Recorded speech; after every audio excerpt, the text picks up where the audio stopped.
அத்தியாயம் 35. லாகிரி மகாசயரின் புனித வாழ்க்கை.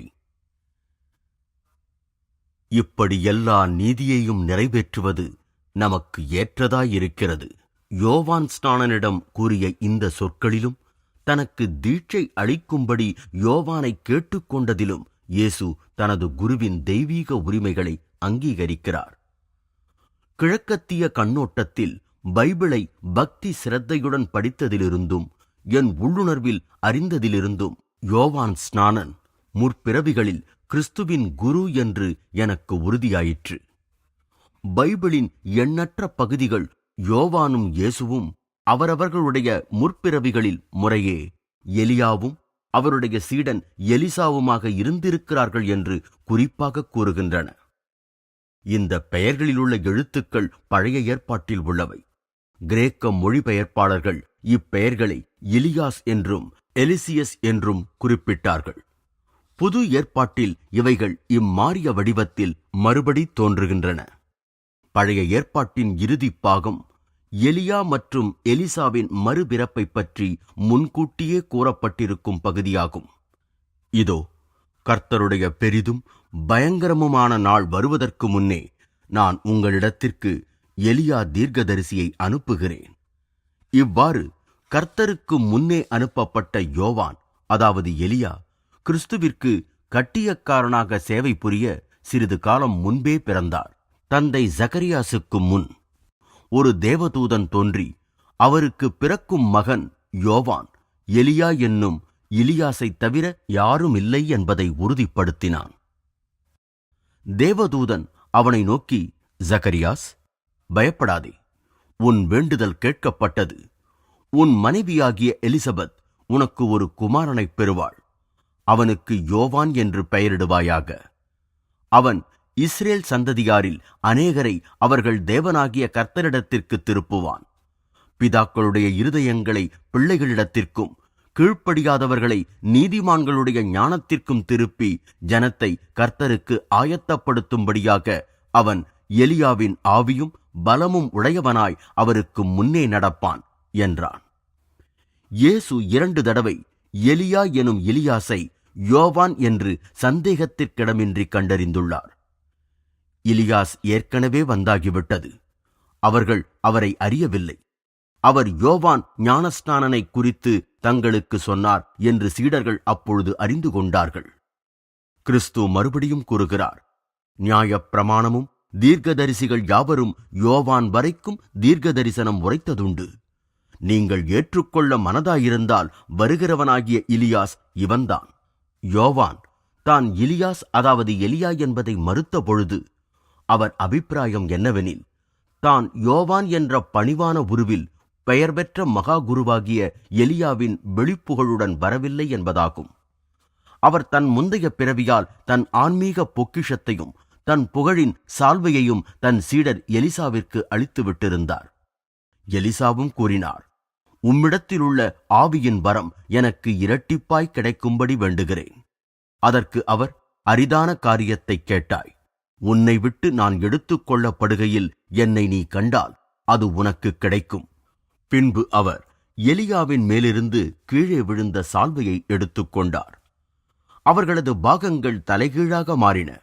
ஏனெனில் எலிசா இயேசு தெய்வீகத்தில் பூரணமடைந்து விட்டதால் எலியா யோவான் வெளித்தோற்றத்தில் குருவாக இருக்க வேண்டிய அவசியமில்லை.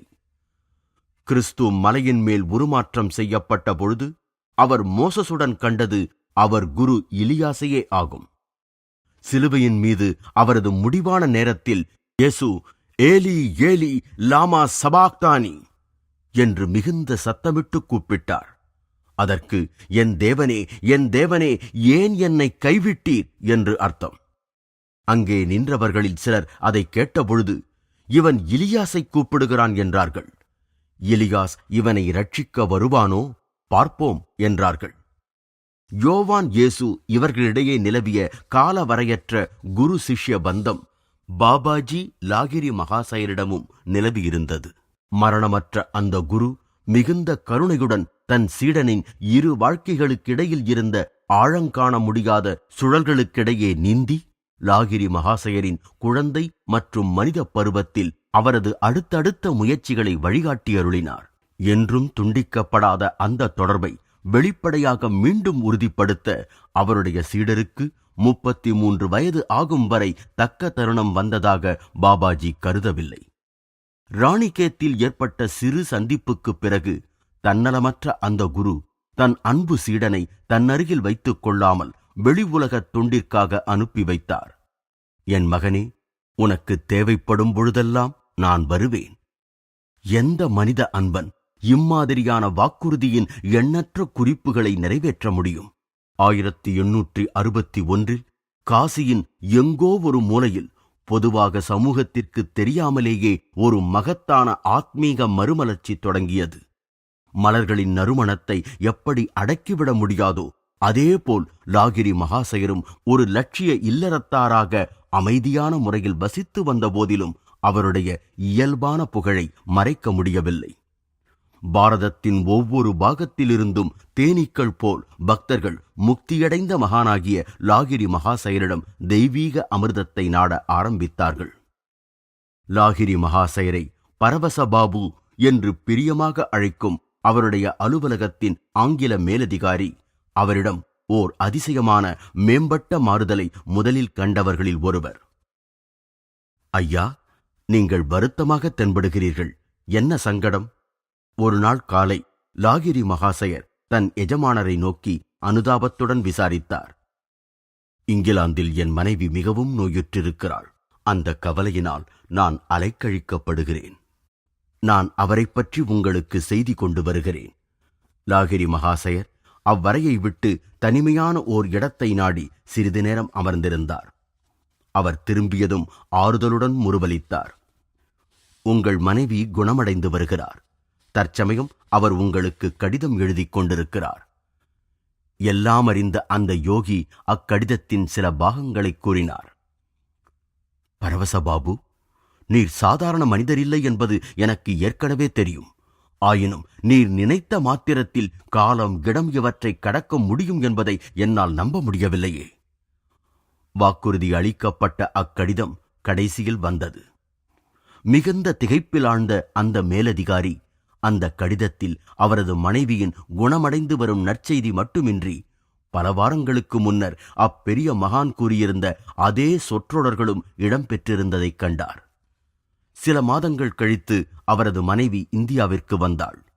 லாகிரி மகாசயரை கண்டதும் அவரை பயபக்தியுடன் உற்று நோக்கினாள். ஐயா, ஒரு மகிமை பொருந்திய ஒளிவட்டத்தின் மத்தியில் நான் உங்கள் உருவத்தை பல மாதங்களுக்கு முன் லண்டன் நகரில் நோய்வாய்ப்பட்டு இருந்தபொழுது என் படுக்கை அருகில் கண்டேன். அக்கணமே நான் முழுமையாக குணப்படுத்தப்பட்டேன். பிறகு சீக்கிரமே நான் இந்தியாவிற்கு நீண்ட கடற்பயணத்தை மேற்கொள்ள முடிந்தது என்று அவள் கூறினாள்.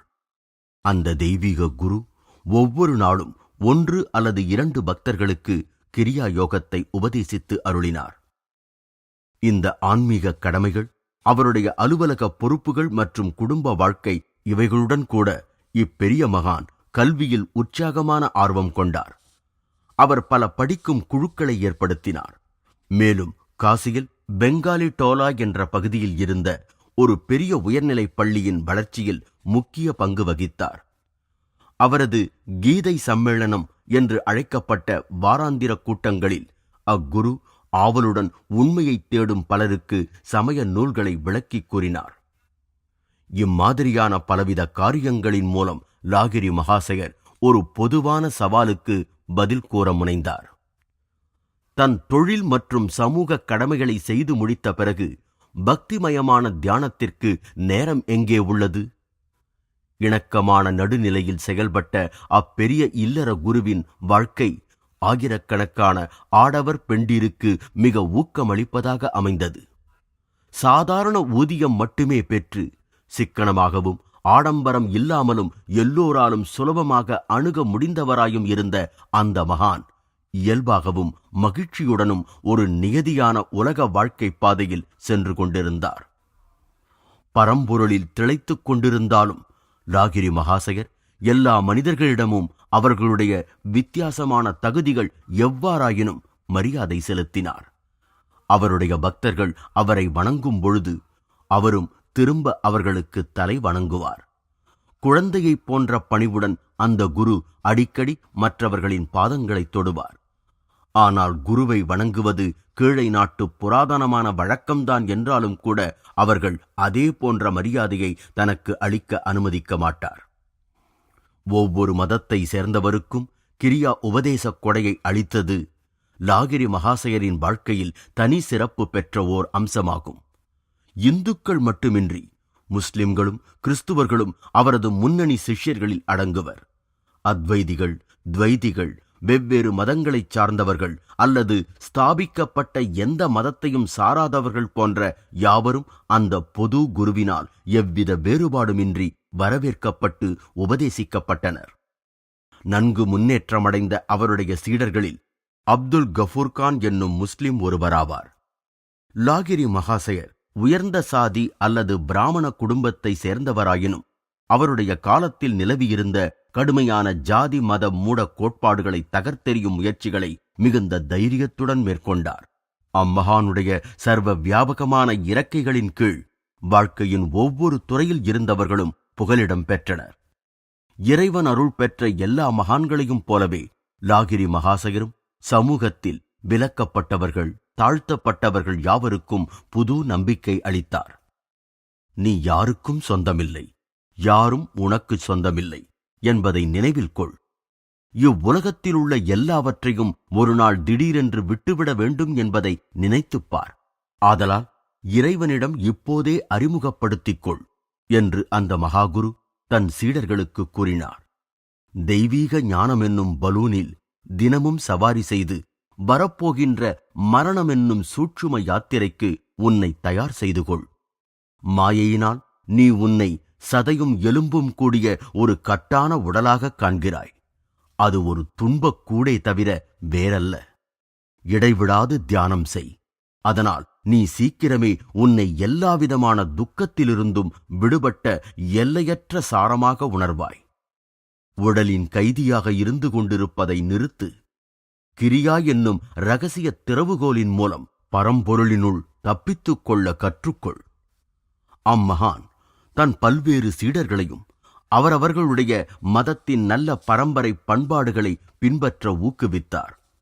முக்திக்கு ஒரு நடைமுறை உபாயமாக கிரியாயோகம் தன்னுள் எல்லாவற்றையும் அடக்கியுள்ள தன்மையை உறுதியாக கூறி லாகிரி மகாசயர் தன் சீடர்களுக்கு சூழ்நிலையையும் வளர்ப்பு முறையையும் அனுசரித்து அவரவர்களுடைய வாழ்க்கையை நடத்த சுதந்திரம் அளித்திருந்தார். ஒரு முஸ்லிம் தினமும் 5 தடவைகள் நமாஸ் தொழுகை செய்ய வேண்டும். ஓர் இந்து தினமும் அநேக தடவைகள் தியானத்தில் அமர வேண்டும். ஒரு கிறிஸ்துவன் பைபிளை வாசிப்பதுடன் தினமும் பல தடவைகள் மண்டியிட்டு பிரார்த்தனை செய்ய வேண்டும் என்று அந்த மகான் சுட்டிக்காட்டியுள்ளார். அந்த குரு விவேகத்துடன் உணர்ந்து தன்னுடைய சீடர்களை அவரவருடைய இயற்கையான சுபாவத்திற்கு தக்கபடி பக்தி, கர்ம, ஞான அல்லது ராஜயோகம் ஆகிய மார்க்கங்களில் வழிகாட்டினார்.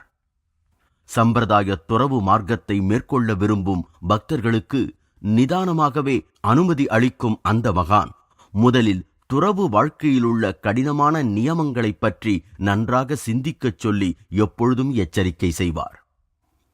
அந்த மகாகுரு சமய நூல்களைப் பற்றிய தத்துவவாதங்களை தவிர்க்க கற்பித்தார். புராதன வெளிப்பாடுகளை படிப்பது மட்டுமல்லாமல் அவைகளை நன்கு உணர்ந்து அறிவதில் தன்னை ஈடுபடுத்திக் கொள்பவனே உண்மையான விவேகி என்பார் அவர். உன் எல்லா பிரச்சனைகளையும் தியானத்தின் மூலமே தீர்த்துக்கொள். பிரயோஜனமற்ற உத்தேசங்களை தவிர்த்து அதற்கு பதிலாக கடவுளுடன் உண்மையான ஒன்றுதலை மேற்கொள். உன் மனத்திலிருந்து பிடிவாதமான சாத்திர குப்பைகளை களைந்தெறி. நேரடி அனுபவம் எனும் தெளிந்த அறிவைப் பெறு. உள் ஆற்றல் வாய்ந்த வழிகாட்டுதலுக்கு உன்னை பொருத்தமாக்கிக் கொள். வாழ்வில் ஏற்படும் ஒவ்வொரு குழப்பத்திற்கும் தெய்வீக குரலிடம் விடை உண்டு. தொந்தரவுகளை தனக்குத்தானே வரவழைத்துக் கொள்வதில் மனிதனின் திறமை முடிவற்றதாக தோன்றினாலும் ஆதி அந்தமற்ற ஆபத்சகாயனின் ஆதார ஆற்றல் ஒன்றும் குறைந்ததில்லை. அக்குருவின் சர்வ வியாபகத் தன்மை அவருடைய பகவத்கீதை விளக்கத்தை கேட்டுக்கொண்டிருந்த சிஷ்யர்களின் ஒரு குழு முன்னால் ஒரு நாள் நிரூபிக்கப்பட்டது. அனைத்து அதிர்வலை படைப்புகளிலும் உள்ள கூட்டஸ்த சைதன்யம் அல்லது கிறிஸ்து உணர்வு என்பதைப் பற்றி பொருள் கூறி விளக்கிக் கொண்டிருந்த பொழுது லாகிரி மகாசயர் திடீரென்று மூச்சு திணறியவாறு அலறினார். ஜப்பான் கடற்கரையின் அருகாமையில் அநேக ஆன்மாக்களின் உடல்களுடன் நான் மூழ்கிக் கொண்டிருக்கிறேன். அடுத்த நாள் அவருடைய சீடர்கள் ஜப்பான் அருகில் முந்தின நாள் ஒரு கப்பல் மூழ்கி அதிலிருந்த அநேகரின் இறப்பை பற்றிய ஒரு பத்திரிகை தந்தி செய்தியை படித்தனர். தொலைவில் வசித்து வந்த அநேக சீடர்களுக்கு அவருடைய சர்வ வியாபகம் தெரிந்திருந்தது. கிரியாவை பயில்பவர்களுடன் நான் என்றும் இருப்பேன் என்று அவர் தன்னருகில் இருக்க முடியாத சீடர்களுக்கு ஆறுதலாக கூறுவார். என்றும் பெருகி வரும் உன் ஆன்மீக உணர்வுகளின் மூலமாக நான் உனக்கு பிரபஞ்ச வீட்டிற்கு வழிகாட்டுவேன். அம்மகா குருவின் மிக உயர்ந்த சீடரான ஸ்ரீ பூபேந்திரநாத் சன்யால் கூறியதாவது, 1892 அவர் இளைஞராக இருந்தபோது காசிக்குச் செல்ல முடியாததால் அந்த மகானிடம் ஆன்மீக உபதேசத்திற்காக பிரார்த்தனை செய்தார். லாகிரி மகாசயர் பூபேந்திராவின் முன்னால் கனவில் தோன்றி அவருக்கு தீட்சை அளித்தார். பின்னர் அந்த இளைஞன் காசிக்குச் சென்று தனக்கு தீட்சை கொடுக்க வேண்டும் என்று குருவை வேண்டினான். நான் ஏற்கனவே உனக்கு கனவில் தீட்சை கொடுத்து விட்டேனே என்று லாகிரி மகாசயர் பதிலளித்தார். ஒரு சீடன் தன் எந்த உலகக் கடமைகளையாவது புறக்கணிக்கும் பொழுது அவர் அவனை அன்புடன் திருத்தி நல்வழிக்கு கொண்டு வருவார். ஒரு சீடனின் குறைகளை பகிரங்கமாக எடுத்துக் கூற வேண்டிய கட்டாயம் ஏற்படும் பொழுது கூட லாகிரி மகாசயரின் சொற்கள் மிக சாந்தமாகவும் ஆறுதல் அளிக்கும்படியாகவுமே இருக்கும் என்று ஸ்ரீ யுக்தேஸ்வர் ஒருமுறை என்னிடம் கூறினார். அவர் வருத்த பாவத்துடன் தொடர்ந்தார்.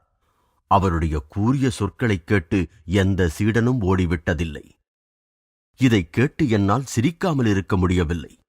ஆனால் நான் என் குருவிடம் அவருடைய ஒவ்வொரு சொல்லும் கூர்மையானதோ அல்லது கூர்மையற்றதோ என் காதிற்கு சங்கீதமாக இருந்தது என்று உண்மையாக உறுதியளித்தேன்.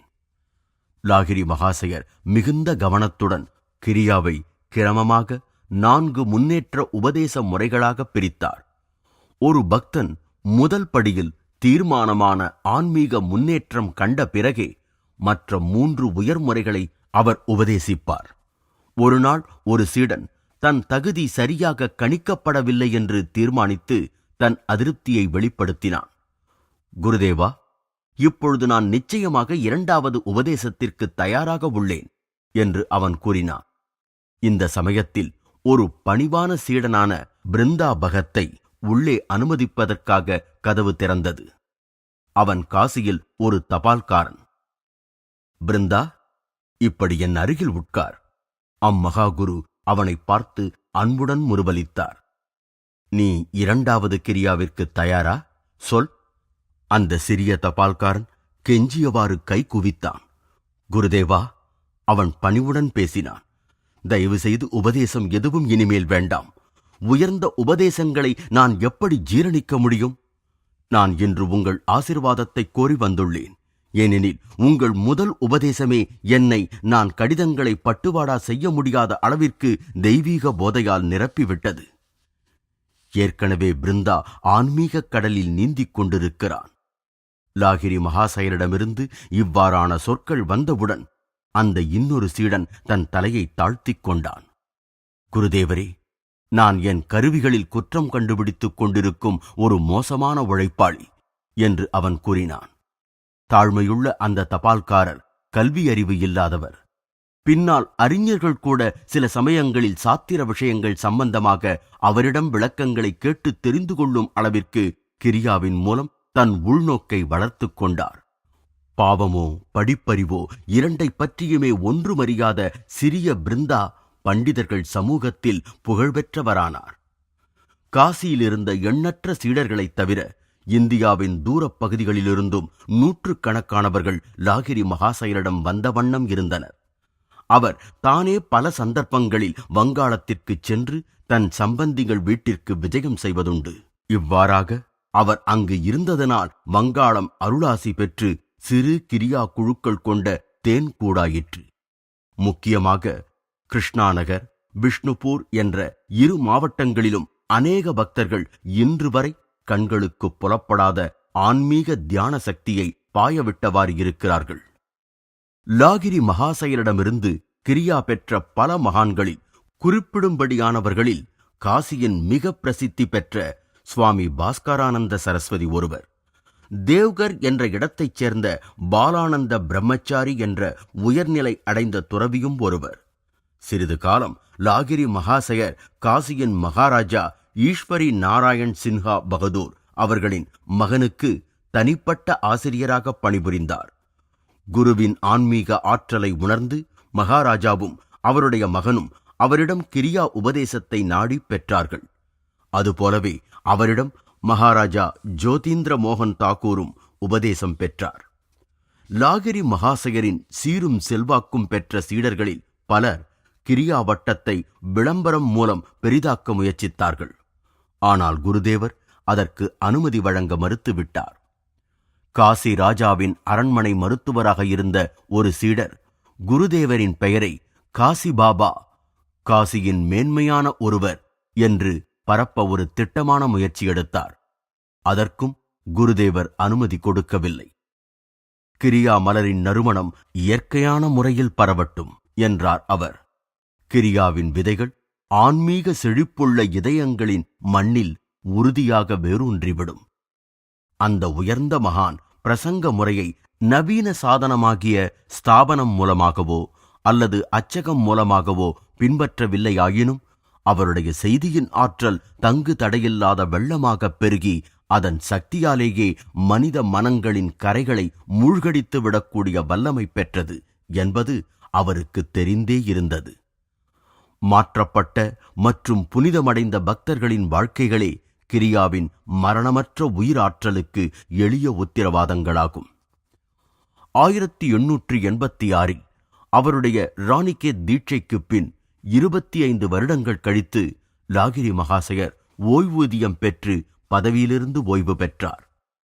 அரசாங்கத்தின் ஓர் இலாகாவிலேயே அவர் மொத்தமாக 35 வருடங்கள் சேவை செய்திருக்கிறார். பகலில் அவர் கிடைக்கக்கூடியவராக இருந்ததினால் அவரை நாடி வரும் சீடர்களின் எண்ணிக்கை அதிகரித்த வண்ணம் இருந்தது. அந்த மகாகுரு இப்பொழுதெல்லாம் அமைதியான பத்மாசன நிலையில் மௌனமாக அமர்ந்து அதிக காலத்தை கழிக்கலானார். அவர் சாதாரணமாக அவருடைய சிறிய அறையை விட்டு நடப்பதற்கோ வீட்டின் மற்ற பாகங்களுக்கோ கூட செல்லுவதில்லை. அக்குருவை தரிசிக்க அமைதியான சீடர்களின் வருகை அநேகமாக இடைவிடாது இருந்து கொண்டிருந்தது. பார்ப்பவர்கள் எல்லாம் பெருவியப்பு அடையும் வண்ணம் லாகிரி மகாசயரின் வழக்கமான சரீர இயக்கங்கள் மனித சக்திக்கு அப்பாற்பட்ட தன்மைகளான மூச்சற்ற நிலை, உறக்கமின்மை, நாடி மற்றும் இருதய துடிப்பு நிறுத்தம், சாந்தமான கண்களின் இமைகள் மணிக்கணக்காக இமைக்காமை, மேலும் ஆழ்ந்த அமைதியின் பிரகாசம் ஆகியவற்றை வெளிப்படுத்தின. வந்தவர் எவருமே ஓர் ஆன்மீக உயர்வை அனுபவிக்காமல் செல்லவில்லை. எல்லோரும் உண்மையான ஒரு தெய்வீக மனிதரின் மௌனமான அருளாசி தங்களுக்கு கிடைத்திருப்பதாக உணர்ந்தனர். இப்பொழுது அம்மகான் தன் சீடனாகிய பஞ்சனன் பட்டாச்சாரியாவிற்கு கல்கத்தாவில் ஆரிய சேவா நிலையம் என்ற ஒரு யோக மையம் தொடங்குவதற்கு அனுமதி அளித்தார். அந்த மையம் சில யோக ரீதியான மூலிகை மருந்துகளை விநியோகம் செய்ததுடன் முதன்முறையாக மலிவான விலையில் வங்காளியில் பகவத்கீதையை வெளியிட்டது. ஆரிய சேவா கீதை இந்தியிலும் வங்காளியிலும் ஆயிரக்கணக்கான வீடுகளினுள் செல்லும் வழி கண்டது. பண்டை கால வழக்கப்படி அம்மகான் பல்வேறு நோய்களை குணப்படுத்த மக்களுக்கு பொதுவாக வேப்ப எண்ணெயை கொடுத்து வந்தார். குரு ஒரு சீடரை அவ்வெண்ணெயை காய்ச்சி வடிகட்டும்படி கேட்டுக்கொண்டால் அந்த சீடர் அக்கடினமான வேலையை சுலபமாக செய்து முடித்து விடுவார். வேறு யாராவது முயன்றால் அவருக்கு விசித்திரமான இடைஞ்சல்கள் ஏற்படும். எண்ணெயை காய்ச்சி வடிகட்ட தேவையான முறைகளை கையாண்ட பிறகு அந்த திரவம் அநேகமாக முழுவதுமே ஆவியாகிவிட்டிருப்பதைக் காண்பார்கள். உண்மையில் குருதேவருடைய நல் ஆசிதான் அதில் அவசியமாக சேர்க்க வேண்டிய பொருளாகும். லாகிரி மகாசயர் ஒரு சீடனுக்கு சமஸ்கிருத ஸ்லோகம் ஒன்றின் விளக்கத்தை வங்காளியில் பின்வருமாறு எழுதினார். எவனொருவன் கண் இமைகள் சிமிட்டாதபடியான அமைதி நிலையை அடைகிறானோ அவன் சாம்பவி முத்ரா நிலையை அடைந்தவனாகிறான். விளக்கத்தின் கீழே இடது பக்கம் ஸ்ரீ ஷியாமாச்சரன் தேவசர்மன் என கையொப்பமிட்டிருந்தார். மற்ற அநேக தீர்க்கதரிசிகளைப் போல லாகிரி மகாசயர் தானே புத்தகம் எதுவும் எழுதவில்லை. ஆனால் அவருடைய அநேக சீடர்களுக்கு சாத்திரங்களைப் பற்றி பலவித விளக்கங்கள் கூறியிருக்கிறார். எனது அன்பு நண்பர் ஸ்ரீ அனந்தமோகன் லாகிரி அம்மகானின் மறைந்த பேரன் பின்வருமாறு எழுதியுள்ளார். பகவத்கீதையும் மகாபாரத இதிகாசத்தின் மற்ற பாகங்களும் வியாஸ்கூடாஸ் என்னும் அநேக முடிச்சு குறிப்புகளை பெற்றுள்ளன. அவைகளை பற்றி எந்த கேள்வியையும் எழுப்பவில்லையாயின் நாம் ஏதோ விசித்திரமானதும் எளிதில் தவறாக புரிந்து கொள்ளக்கூடியதுமான புராண கதைகளை மட்டுமே காண்போம். இந்த முடிச்சு குறிப்புகள் விளக்கப்படாமல் விடப்பட்டால் பாரதம் ஆயிரக்கணக்கான வருடங்களாக ஆராய்ச்சி செய்து தேடி மனித எல்லைக்கு மீறிய பொறுமையுடன் காப்பாற்றி வரும் அந்த விஞ்ஞானத்தை இழந்தவர்களாவோம். சாத்திர உருவக புதிர்களால் மிக சாமர்த்தியமாக மறைக்கப்பட்ட சமய விஞ்ஞானத்தை லாகிரி மகாசயர் அந்த உருவக கதைகளிலிருந்து வெளிச்சத்திற்கு கொண்டு வந்தார். வார்த்தைகளின் வித்தைகளில் சிக்கி புரிந்து கொள்ள முடியாதபடி இருந்த வேதகால வழிபாட்டு சூத்திரங்கள் அம்மகானால் முழு விஞ்ஞான முக்கியத்துவத்துடன் நிரூபிக்கப்பட்டுள்ளன. தீய ஆசைகளுக்கு எதிராக மனிதன் வழக்கமாக செயலற்றவனாகிறான் என்பது நமக்கு தெரியும். ஆனால் கிரியாயோகத்தின் மூலமாக மேம்பட்ட நிரந்தர பேரானந்தத்தை பற்றிய ஓர் உணர்வு அவனுள்ளே எழும்போது தீயவை சக்தியை இழந்து விடுகின்றன. மேலும் மனிதன் அவற்றில் ஈடுபட எந்த நோக்கத்தையும் காண்பதில்லை. இங்கு கீழ்த்தரமான தன்மை விட்டு விடப்படுதலும் மறுக்கப்படுதலும் பரமானந்த அனுபவம் ஏற்றுக்கொள்ளப்படுதலும் ஒரே சமயத்தில் நடைபெறுகின்றன. இம்மாதிரியான ஒரு வழி அல்லாமல் வெறும் எதிர்மறைகளைக் கொண்ட நீதி போதனைகள் நமக்கு உபயோகமில்லை. எல்லா வெளி உலக காட்சிகளின் பின்னணியிலும் எல்லையற்ற சக்தி பெருங்கடலே உள்ளது. உலக காரியங்களிலுள்ள நமது ஆர்வம் நம்முள்ளிருக்கும் ஆன்மீக பெருவியப்பை கொன்றுவிடுகிறது. நவீன விஞ்ஞானம் இயற்கையின் சக்திகளை எவ்வாறு உபயோகப்படுத்த வேண்டும் என்று கூறுவதால் எல்லா பெயர்கள் உருவங்கள் இவைகளின் பின்னே அடங்கியுள்ள பரமாத்மாவை புரிந்து கொள்வதில் நாம் தோல்வியுறுகிறோம். இயற்கையுடன் நமக்கு ஏற்பட்டுள்ள நெருங்கிய பரிச்சயம் அவளுடைய முடிவான இரகசியங்களை அறிவதில் அலட்சியத்தை ஏற்படுத்துகிறது. நமக்கு அவளுடன் உள்ள உறவு நடைமுறை தொழிலைப் போன்றதே ஆகும். சொல்லப்போனால் நமது நோக்கங்கள் நிறைவேறுவதற்காக அவளை பலவந்தப்படுத்தும் வழிகளை கண்டுபிடித்து அவளை ஏளனம் செய்கிறோம். இயற்கையின் மூலமே இன்னும் தெரியாமல் இருக்கும் பொழுது நாம் அவளது சக்திகளை உபயோகப்படுத்திக் கொள்கிறோம். விஞ்ஞானத்தில் இயற்கையுடன் நமது உறவு ஓர் ஆணவ மனிதனுடன் அவனுடைய வேலைக்காரனுக்குள்ள உறவை போன்றதாகும். அல்லது தத்துவார்த்தமாக கூறப்போனால் இயற்கையின் நிலை சாட்சி கூண்டில் நிற்கும் கைதியை ஒத்ததாகிறது. நாம் அவளை குறுக்கு விசாரணை செய்கிறோம், சவால் விடுகிறோம். மறைந்துள்ள அவள் மதிப்பை அளவிட முடியாத மனித அளவுகோலால் அவளுடைய சான்றை நுட்பமாக எடை போடுகிறோம். அதற்கு மாறாக ஆன்மா ஓர் உயர்ந்த சக்தியுடன் ஒன்றுபட்டிருக்கும் பொழுது இயற்கை ஒருவித சிரமமோ சோர்வோ இன்றி மனிதனின் விருப்பத்திற்கு இயல்பாகவே கீழ்ப்படுகிறது. இயற்கையின் மீதான இந்த சுலபமான அதிகாரம் புரிந்து கொள்ள முடியாத லோகாயத மனிதனால் அற்புதம் என அழைக்கப்படுகிறது. லாகிரி மகாசயரின் வாழ்க்கை ஓர் உதாரணமாக திகழ்ந்து யோகம் ஒரு மர்மமான பயிற்சி என்ற தவறான கருத்தை மாற்றியது. இயற்பியல் விஞ்ஞானம் நடைமுறை உண்மைகளை பற்றியதானாலும் ஒவ்வொரு மனிதனும் கிரியாயோகத்தின் மூலம் இயற்கையுடன் தனக்குள்ள சரியான உறவை பற்றி அறியவும், தினசரி நிகழ்ச்சியோ அல்லது மர்மமோ எல்லா நிகழ்ச்சிகளுக்கும் ஆன்மீக மதிப்பை உணரவும் ஒரு வழியைக் காணலாம். ஓர் 1000 வருடங்களுக்கு முன்னால் மர்மமாகத் தோன்றிய விஷயங்கள் இப்பொழுது அப்படி இல்லை என்பதையும், இப்பொழுது மர்மமாகத் தோன்றும் விஷயங்கள் இன்னும் 100 வருடங்கள் கழித்து புரிந்து கொள்ளக்கூடிய விஷயமாகிவிடும் என்பதையும் நாம் கருத்தில் கொள்ள வேண்டும். கிரியா யோக விஞ்ஞானம் நிரந்தரமானது. அது கணிதத்தைப் போல் உண்மையானது. கூட்டல் கழித்தல்களின் எளிய விதிமுறைகளைப் போல் கிரியாவின் விதி என்றும் அழிக்கப்பட முடியாதது. கணிதத்தின் எல்லா புத்தகங்களையும் எரித்துவிடு. தர்க்க ரீதியாக செயல்படுபவன் அவ்வுண்மைகளை என்றும் மறுபடி கண்டுபிடித்து விடுவான். யோகம் பற்றிய எல்லா புத்தகங்களையும் மறைத்துவிடு. அதனுடைய அடிப்படை தத்துவங்கள் தூய பக்தியும் அதனால் ஏற்படும் தூய அறிவையும் உடைய ஒரு யோகி எப்பொழுதெல்லாம் தோன்றுகிறாரோ அப்போது மறுபடியும் வெளிப்படவே செய்யும். எப்படி பாபாஜி அவதாரங்களில் தலைசிறந்த மகா அவதாரமாக இருக்கிறாரோ, மேலும் ஸ்ரீ யுக்தேஸ்வர் ஞான அவதாரம் அல்லது ஞானத்தின் அவதாரம் என்று நியாயமாக அழைக்கப்படலாமோ, அதுபோலவே லாகிரி மகாசயர் யோகாவதாரம் அல்லது யோகத்தின் அவதாரமாவார். தகுதி அளவு என்ற இரு பிரமாண முறையிலும் இந்த பெரிய மகான் சமூகத்தின் ஆன்மீக மட்டத்தை உயர்த்தினார். அவருடைய நெருங்கிய சீடர்களை கிறிஸ்துவை போன்றதொரு உயரிய நிலைக்கு கொண்டு செல்லும் அவருடைய சக்தியிலும், மக்களின் மத்தியில் சத்தியத்தை பரவலாக பரப்புவதிலும் லாகிரி மகாசயர் மனித குலத்தை காத்தவர்களுடைய வரிசையில் தரம் பெற்றவராகிறார்.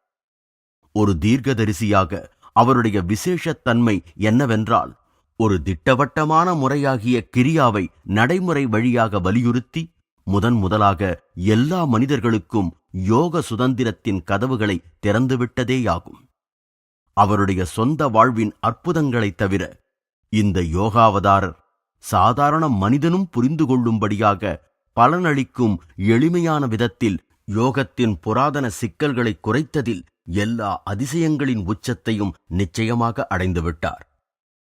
அற்புதங்களைப் பற்றி குறிப்பிடும் பொழுது லாகிரி மகாசயர் அடிக்கடி கூறுவது, சாதாரண மக்களுக்கு தெரியாத சூட்சுமமான விதிகளின் செயல்முறைகளை பகிரங்கமாக சர்ச்சைகள் செய்வதும், நன்கு சிந்திக்காமல் அவைகளை வெளியிடுவதும் கூடாது. இந்த பக்கங்களில் நான் அவருடைய எச்சரிக்கைகளை மீறுவது போல் தோன்றினால் அதற்கு அவர் எனக்களித்த உள்ளார்ந்த அனுமதியே காரணம். இருந்தாலும் பாபாஜி, லாகிரி மகாசயர், ஸ்ரீ யுக்தேஸ்வர் ஆகியோரது சரிதங்களை எழுதுகையில் சில அதிசயமான கதைகளை நீக்கிவிடுவது உசிதம் என்று நான் நினைத்தேன். புரிந்து கொள்ள முடியாத தத்துவத்தை பற்றிய விளக்கமான புத்தகத்தையும் உடன் எழுதாமல் நான் அவைகளை இங்கு சேர்த்திருக்க முடியாது.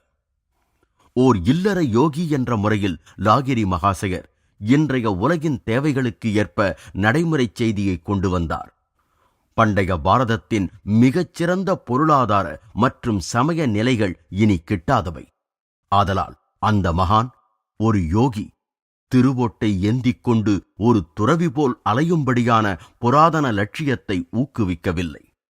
அதற்கு பதிலாக ஒரு யோகி அவருடைய வாழ்க்கைக்கு வேண்டியதை அவரே சம்பாதிப்பதன் பயன்களையும், ஏற்கனவே திண்டாடிக் கொண்டிருக்கும் சமூகத்திற்கு பாரமாக இல்லாமல் இருப்பதையும், தன் வீட்டின் தனிமையில் யோகப் பயிற்சி செய்வதையும் அறிவுறுத்தினார்.